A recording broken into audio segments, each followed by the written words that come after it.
Ch1. You are listening at FameTV.info. A young lady who had stopped eating and drinking was lying in bed motionless like a dead person. It's extremely difficult to attend two masters. I'd rather die. Shoo. She'll hear you. I don't care. I don't care whether she hears or not. What should I do with this food? She's not going to eat it anyway, so should I take it back? Leave it. If she dies like that, they might say that we starved her to death. Did you know? The real mistress will give you a reward. Ha ha ha. The laughter of the maids giggling as they whispered amongst themselves echoed throughout the room. The maids did not care about the young lady lying on the bed. The person on the bed was the castle's lord's wife, but no one treated her as a master or feared her. The young lady's face, with her eyes closed and clearly listening to all the arrogant stories of the maids, was pitiful. For her, the maids acted more improperly, as if they didn't know their place. The maids who had cleaned the room roughly and carelessly slammed the door shut and left. She was left alone in the room, light brown hair with scattered wavy lines and lovely eyes, nose, and mouth with no ugly corners.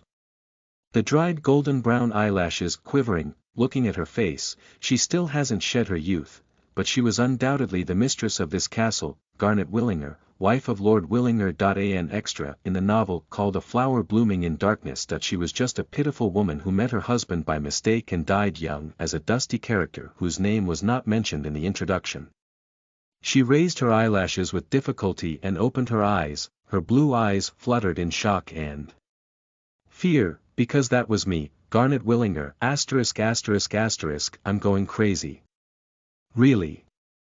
I ran barefoot to the dressing table again. A face only seen in foreign movies and an antique room reminiscent of a medieval setting. Nothing has changed since I woke up yesterday. I thought I would wake up from this fantasy-like dream after a nap, but it remained the same. I've seen a few absurd things in my 20 years of life, but this was the first time I'd seen such an outrageous thing. How the hell did this happen, EUB? I covered my mouth in surprise as my voice rose. I was afraid the maids in the hallway might come back. It was difficult to hear rumors that Lord Willinger's wife had gone crazy. Oh, I can't do this. Let's go back to bed. Let's go back and calmly organize my thoughts. I tiptoed and crept back to bed. Oh, it's a dream. The strange thing was that the appearance, the world, everything changed overnight. But there was one thing that didn't change. It was a recurring migraine that pierced my temple whenever I was disturbed. I put on a blanket and thought about the dawn, the last day of my life, obviously. I took the shuttle bus at dawn and went to work part-time. I hit my head several times in the window while dozing off, and I rushed down with the crowd and went to the logistics warehouse. I was looking at the device and putting things in the box as usual. But one thing I was looking for was up high and out of reach. Where's the ladder? I dragged the ladder, climbed precariously, and extended my hand a little bit more, a little bit more. I tripped over the object several times. My arms and legs were trembling as if they were cramping. When I stood up close, I caught it between my finger. I got it at that moment, my body staggered and fell down the ladder. The ladder fell. A clunking sound was heard as the items on the shelf fell over. My vision was blurry, and I felt as if I were floating in dizziness. That was my last memory when I woke up in this room yesterday. I was dangling on some antique ceiling. Oh, my. What is this? I pulled the rope around my neck as hard as I could to survive. The rope tightened more and more as my body struggled in the air, and my consciousness gradually blurred. My hand, which was struggling to release the rope, suddenly fell down weakly. No. I thought I'd awoken from a dream, but it was the same antique room. I rubbed my neck and gasped for air as if I were really strangled. The bed and pajamas were soaked with sweat. When I heard the door open, I pretended to be asleep. I heard that General Marcus has been doing a great job lately. The local lords are flocking there. Don't say that. How can a demon like Grand Duke Shiraz compare to an ordinary human? Which side will our Lord Willinger be on?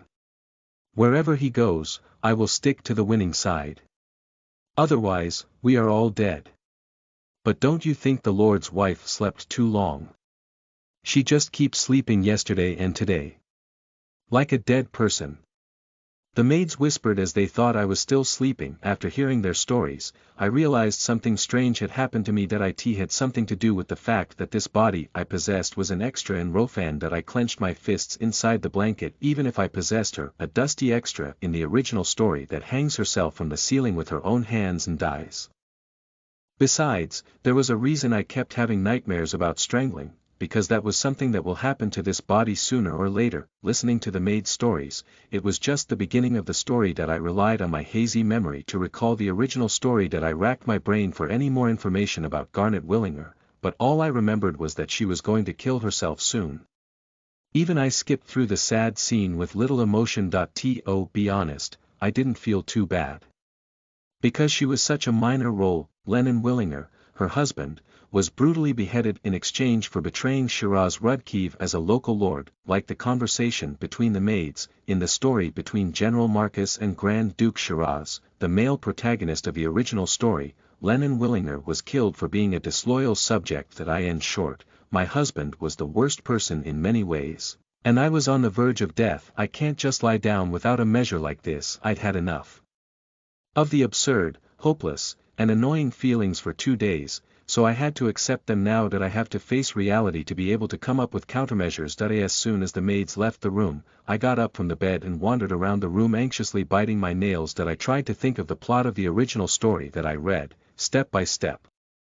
The conversations left by the maids helped me understand the current situation like rain in a drought. It was the devilish Grand Duke Shiraz.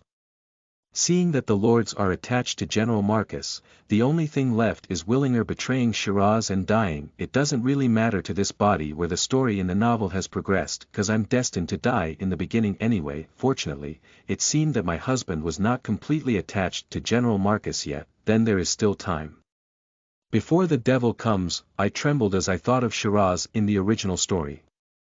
Just the mere thought of it gave me chills. Who is Shiraz Rudkiv? He is a bloodthirsty Grand Duke with no mercy, a cold-blooded man who killed his uncle, the Emperor, and his cousins with his own hands. Grand Duke Shiraz, who has long been loyal to the Emperor, suddenly loses his taste for something.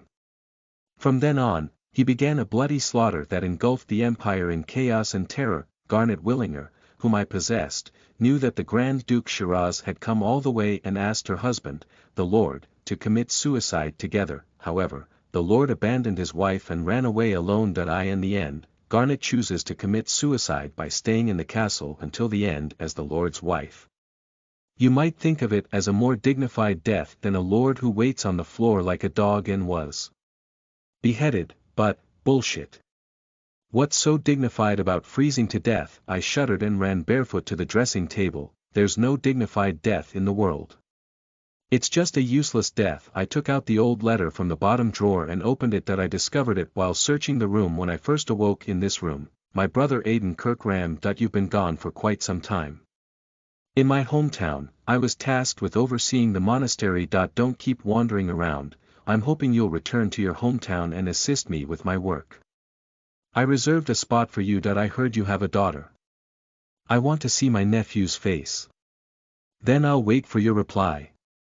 I read the short letter aloud over and over again. Kirkram is Garnet's father's surname, and she was Garnet Kirkram until she married the Lord. So, when Garnet's father died, this letter was delivered to her as a keepsake from her uncle in the Duchy of Mahat. From the looks of it, he seemed to have held a fairly high position in the Duchy of Mahat. I'm sure he's not a bad person if he's in charge of the monastery.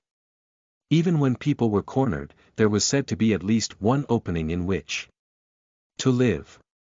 It was fortunate that there was a place to escape. I must run away from this castle before Grand Duke Shiraz attacks. I made up my mind as I stared at myself in the mirror. I have wheat-like hair and creamy skin in the warm sunshine, and cold blue eyes resembling the autumn sky. It was too beautiful considering the appearance of an extra who was going to die soon.